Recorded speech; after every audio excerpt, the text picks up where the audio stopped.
Yo, what's going on, guys? SCJ here, back with another video for the first time in really like a year and a half. And today I want to talk to you guys about why there's a really good chance that KD or Kevin Durant is going to come back the same player.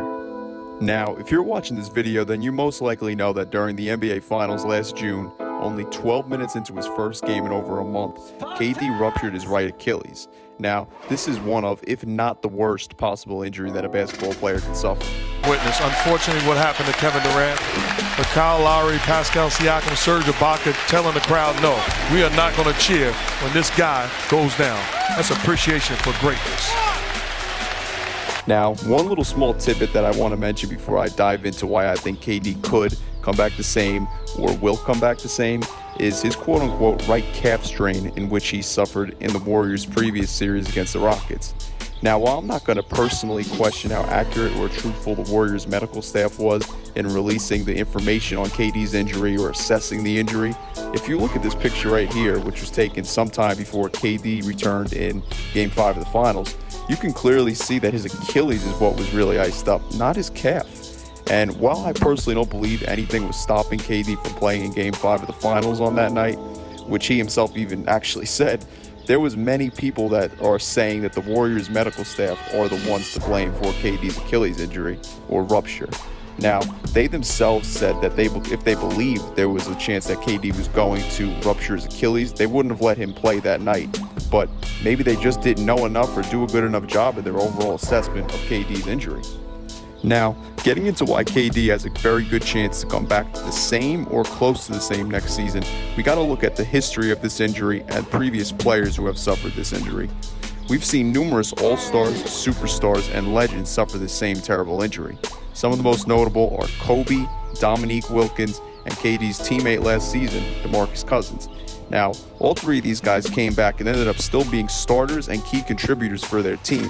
But out of every NBA player who's ever ruptured their Achilles, there's only one guy who has something in common with KD, Dominique Wilkins.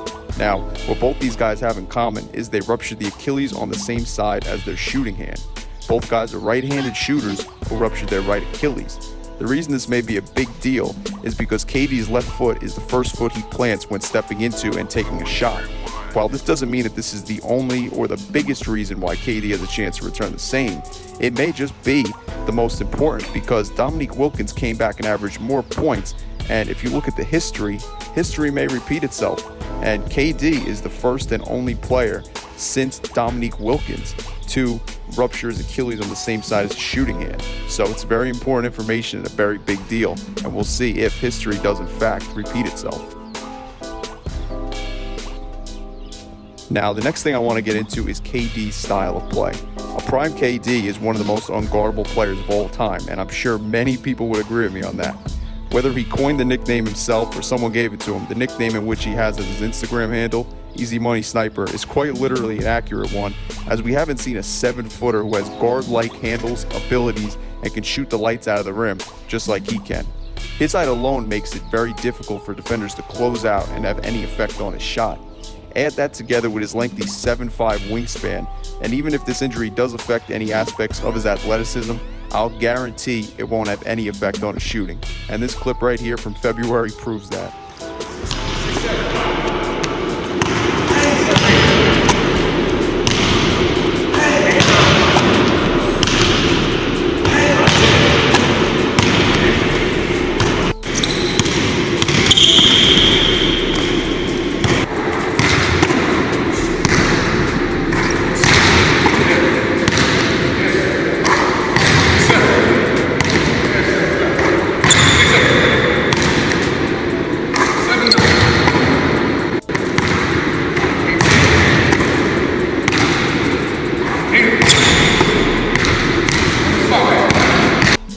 Now, the last thing that I want to mention is KD's drive and hunger, and also him wanting to prove himself without Golden State.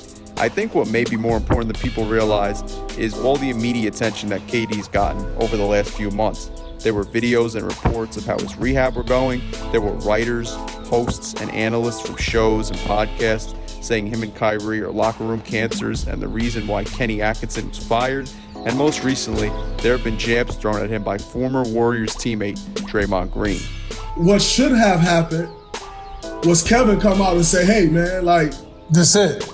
like, this is it. Like, so let's do this, or this isn't it. You know what I'm saying? But you can't just leave the elephant in the room. Because what happened was the question came to us every day. Like, every time we spoke to the media, Clay and myself was asked about our contract. And it was strictly due to Kevin, you know, because while that was going on, Clay was saying, I want to be a Warrior forever. Like, I want to be here. We started this thing. This is where I want to be. I'm saying, yo, I want to be here for my career. We started this, we built this. I want to finish my career here with the guys I started it with. And then you kind of had Kevin, like, I don't know what I'm going to do next year. Like, and it don't matter, but it does matter because you're not the only person that has to answer that question. And to be quite frank with you, you're honestly the last person that has to answer the question because you don't really say like, you don't say much to the media. If anything, you Now, the reason I feel this is pretty important is because one of the things that Draymond said about KD while on Matt Barnes and Steven Jackson's show, All the Smoke. We win a championship, Kevin win finals MVP. He fucking, in my opinion, he got the best of LeBron that series. Like, Kevin was fucking rocking. And we go on, and honestly, you turn on, like, after that was kind of that moment of like, damn, Kevin should be the best player in the NBA now because of what he just did to LeBron. And it's like you turn on the TV the next day, and the fucking headline is LeBron James still the best player in the world, question mark. You got Stephen A, you got all these people debating it, and everybody's still saying LeBron James is the best player in the world. That's when I kind of felt like it took a turn, and then we came back 2017, 2018 season, and Kevin just wasn't as happy. Now, clearly Draymond just told the world what many people already thought or maybe even knew about KD, and that's in fact that he does care what other people have to say about him. Now, in my personal opinion, I do think there are some times where KD doesn't get the credit he deserves, and whether you like him or you hate him, he's clearly a top 10 or hell, maybe even top 5 small forward of all time. Yet, even after making history year in and year out, KD constantly seems like he's in the shadow of Giannis, LeBron, or whoever. When you're that good at basketball and you're always getting overlooked, clearly it's going to have some kind of effect on you mentally.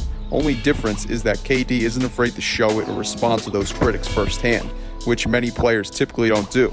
With that said, everything that has been said about KD and him going to Brooklyn, it feels like, to at least me, he's going to want to prove himself without what many people feel is one of, if not, the best roster of all time. KD's work ethic has always been documented to be crazy, but over the course of his recovery and ever since the injury last June, the way he's been talked about has been wild. Now, it may just be because people are trying to show respect and support for a future Hall of Famer who suffered the worst possible injury a basketball player could suffer. But from hearing these stories about KD and hearing the stories from his camp and such, he's been motivated. He apparently didn't waste any time getting his surgery scheduled and ready. It happened so fast, and once I got back to the back and realized what happened, I was just like, all right, man, let me figure out when can I get surgery. You know what I'm saying? I was just trying to move on to the next step so fast and try not to dwell on it too much. And his love of the game has really seemed to possess him since he's been injured, and he was already back on his feet and walking as early as July. The man just seems extremely motivated to return as not only the same player, but respond to all the claims recently made about him, but not through social media, on the court. In my eyes, all of this attention and all that's been said about KD and the Nets is really only a positive. It's getting KD and the Nets more attention, and with so much time left until next season, especially if the NBA delays the start of next season due to this pandemic and it might get pushed to December, it's just more time for these things to marinate in KD's head, and that might just be a positive and a very good thing for KD and the Nets. And one last thing, guys, as I was just recording this video, there was just a new quote released from Nets GM Sean Marks, and this is what he had to say. He said, "I can tell you this about Kevin Durant. Before the pandemic, he looked like Kevin Durant, and that's a good thing." So it seems like when he says he looked like Kevin Durant, he's pretty much the same, if not close to the same, and I think that's what I will leave it off on. So yeah, guys, that was just a couple of the things I wanted to mention and talk about, because I really haven't seen too many people talk about KD's injury and how he'll return. It's just been a question of will he or will he not be Kevin Durant, and the Kevin Durant we saw before the injury. So I wanted to make this quick little video giving you my opinions, my thoughts, and showing off some of the quotes like I just read from Sean Marks, and of course some of the videos that have been circulating and been really passed through social media, Nets Reddit, Nets Twitter, everything. So yeah, guys, I hope you guys enjoyed this video and I was able to give you guys a bit more information or do a pretty good breakdown on why KD should come back the same, if not close to the same, due to the quote from Sean Marks, the video, my opinions, some of the different breakdowns and things. And yeah, man, that's going to be it for the video. I'm definitely going to get back into making more videos, whether it be 2K, Madden, or videos similar to this, discussing opinions and breaking players down and stuff. So yeah, guys, please, if you like the video, hit the like button and subscribe if you want to see more of what I just mentioned. And yeah, guys, I am out. Peace.